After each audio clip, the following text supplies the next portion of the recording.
تو نظم کے اشعار کی تشریح میں آپ کو 2 یا 3 شعر آ سکتے ہیں، اور غزل کے جو اشعار ہیں اس میں 3 شعر آتے ہیں۔ اس کی آپ پریزنٹیشن کیسے کریں گے؟ آپ سوال نمبر 2 لکھیں گے، خوبصورت سا نظم کی تشریح لکھیں گے، اس کے بعد آپ شعر لکھیں گے، نظم کا عنوان دیں گے، شاعر کا نام لکھیں گے، اور اس کے بعد پھر آپ تشریح کریں گے۔ اسی طرح جز بے کی آپ ہیڈنگ دیں گے، غزل کی تشریح کی ہیڈنگ دیں گے، اس کے بعد آپ شعر لکھیں گے، اگر غزل کی بہت اچھی تیاری ہے تو مفہوم کی ہیڈنگ دیں گے، اس کے بعد آپ تشریح کریں گے۔ اگر آپ نظم کے اشعار کی تشریح کر رہے ہیں تو آپ نے ایک شعر کی تشریح کوشش کرنی ہے کہ 1.5 صفحے کی ضرور کریں۔ اسی طرح اگر غزل کے اگر کسی شعر کی تشریح ہے تو وہ بھی آپ نے کوشش کرنی ہے کہ وہ بھی 1.5 صفحے کی تشریح کریں۔ سوال نمبر 2 جو ہے اس کو آپ نے زیادہ سے زیادہ 45 منٹ میں کر لینا ہے، 20 منٹ نظم کی تشریح کے لیے اور 25 منٹ جو ہے وہ آپ نے غزل کی تشریح کے لیے رکھنے ہیں۔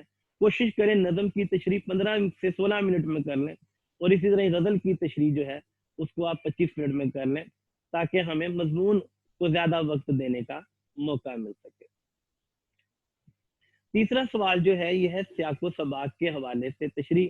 اس میں آپ کو 2 پیراگراف دیے جائیں گے اور آپ نے ان کا سبق کا عنوان لکھنا ہوگا، آپ نے مصنف کا نام، سیاق و سباق جو 10 سے 12 لائنوں میں آپ نے لکھنا ہوتا ہے آپ وہ لکھیں گے، اور اس کے بعد پھر آپ تشریح لکھیں گے، اور سیاق و سباق وہی 10 سے 12 لائنوں میں، اور تشریح 2 صفحات کی۔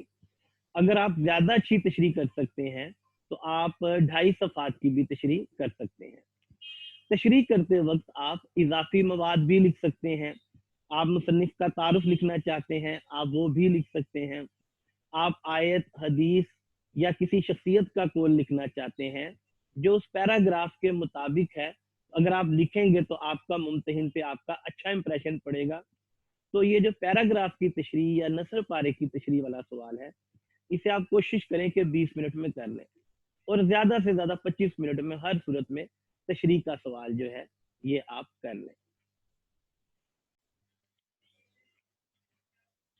جی، سوال نمبر 4 ہے، آپ نے سبق کا خلاصہ لکھنا ہے، 2 سبق دیے جائیں گے اور آپ نے ایک سبق کا خلاصہ لکھنا ہے۔ آپ ہیڈنگ دیں گے سوال نمبر 4 سبق کا خلاصہ، سبق کا نام لکھیں گے، آپ مصنف کا نام لکھیں گے، اور اس کے بعد آپ نے خلاصہ لکھنا ہے۔ سبق کا خلاصہ جو ہوتا ہے یہ 1/3 ہوتا ہے، آپ کوشش کریں کہ یعنی تقریباً آپ نے 2 سے 2.5 صفحات کا سبق کا خلاصہ لکھ سکتے ہیں۔ اگر سبق بہت طویل ہے تو 3 صفحات کے اندر سبق کا خلاصہ لکھ لیں۔ خلاصہ لکھتے وقت اضافی مواد بالکل شامل نہیں کیا جا سکتا، کسی قسم کے اشعار نہیں لکھے جا سکتے، کسی قسم کی کوٹیشن نہیں لکھی جا سکتی۔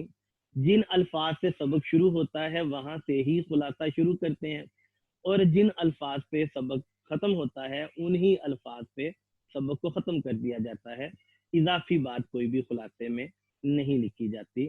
خلاصہ کرنے میں آپ نے 20 منٹ میں آپ نے خلاصہ لکھ دینا ہے، اور اگر نہیں لکھا جا رہا تو زیادہ سے زیادہ 25 منٹ میں آپ کوشش کریں کہ آپ سبق کا خلاصہ لکھ لیں۔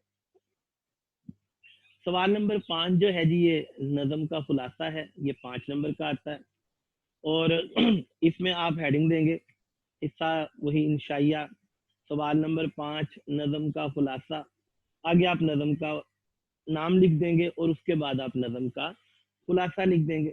نظم کا خلاصہ جو ہوتا ہے یہ اشعار کی ہی نثری ترتیب ہوتی ہے، یا اشعار کا ہی مختصر مفہوم ہوتا ہے۔ جس ترتیب سے اشعار لکھے جاتے ہیں اسی ترتیب سے نظم کا خلاصہ لکھا جاتا ہے، اس میں بھی اضافی باتوں سے گریز کریں۔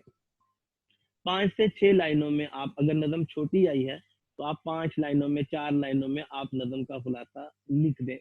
اگر نظم بڑی ہے تو کوشش کریں 9 سے 8، 8 سے 9 لائنوں میں آپ نظم کا خلاصہ لکھ لیں۔ تو وقت جو ہے وہ اس کے لیے 5 منٹ ہے، 5 منٹ میں آپ نے نظم کا خلاصہ لکھ دینا ہے۔ سوال نمبر 6 ہے جی مضمون کا، بہت اہم، اس میں آپ کو 3 مضامین دیے جائیں گے اور آپ نے ایک مضمون لکھنا ہے۔